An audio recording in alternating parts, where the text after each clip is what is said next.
What is up, agents? This is Wrecker. Welcome back to another video. So I wanted to revisit this particular setup that I did upload a few months back, but at that time not many people were running this combo because there were more efficient and better talents to run in this particular setup, especially in run and gun builds for heroic difficulty. But now after the recent patch TU20, it's even stronger now. It's way better, and we are hitting much harder.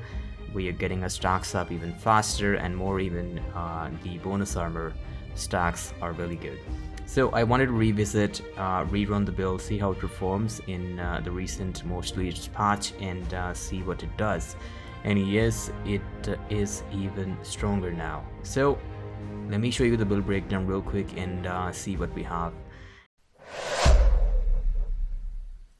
Okay, so starting off with the weapons, I'm personally running the Ouroboros, but if you don't have it, I would recommend running the Dark Winter or maybe the Chatterbox. Those are really good alternatives, but if you have it, do put it to use. That's the best MG in the game presently, so do run it if you have it. Mine is fully maxed out, as you can see, expertise rank 25, so your numbers may vary if you don't have it maxed out, but it is not that much of a difference because it does really hit hard even if you are not running all reds, as you will see with this setup.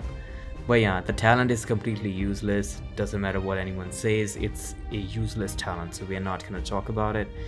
For the secondary, it doesn't even matter. You can run whatever you like because 99% of the time we are running our SMG Ouroboros primarily. Okay, for the gear set, I'm just gonna run through this real quick because you already know what this does. This gear set: Hunter's Fury, 15% SMG and shotgun damage, 3-piece 20% armor on kill, 50% health on kill, and the 4-piece is the main talent, Apex Predator. Basically the first half of the talent is usually what's in function most of the time, which is giving you 20% amp damage only if you are in a close proximity of 15 meters of the enemy. You don't have to kill anything, just be in that range and you will get instant 20% amp damage.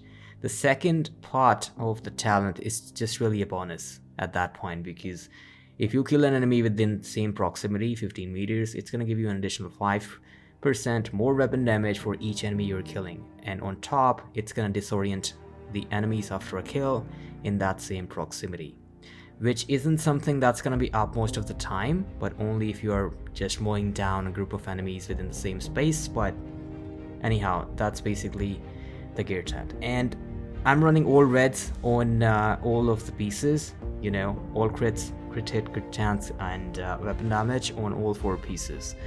For the chest and the backpack, we are not using the Hunter's Fury. That's different parts, so let's move on to that. For the backpack, I'm personally running the named backpack from Belton Armory that's called Liquid Engineered. Only reason for that is because I prefer to have the extra percentages that's gonna get more bonus armor for us from this talent, because instead of 10% it's gonna give us 12% each stack, stacking up to 10.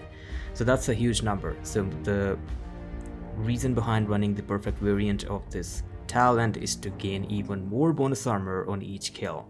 But that's my personal choice. You can run Memento or any other backpack, or maybe Sokolov with the normal Bloodsucker. That works too, but that's just personal preference. Okay, I just don't want to pick up the trophies by going to the enemies and stuff. I just want to get the armor right when I kill the enemy, without having to go to the trophies and pick them up to gain the buffs, But that's my personal preference. I'm running all reds, and for the core attribute, I'm running a blue.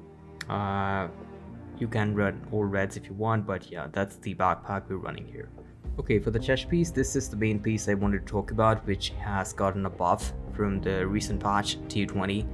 It's the Intimidate talent. So again, the reason I'm running the perfect variant for this is to gain the best amount of stacks that I can get from this talent. So with the perfect one, we are getting 4% weapon damage for each enemy we kill at within 10 meters. So that's the buff that's going to be active as long as you have bonus armor within a 10-meter radius. So I believe the normal variant has some less stacks. The perfect version has 10. I haven't looked into that, but it's even better now because it stacks up faster now. I believe it's 3 stacks per second. The description is incorrect. They might fix it soon, but it does stack up really quickly. 3 stacks per second. And it stays up longer, and we're getting 4% weapon damage each stack.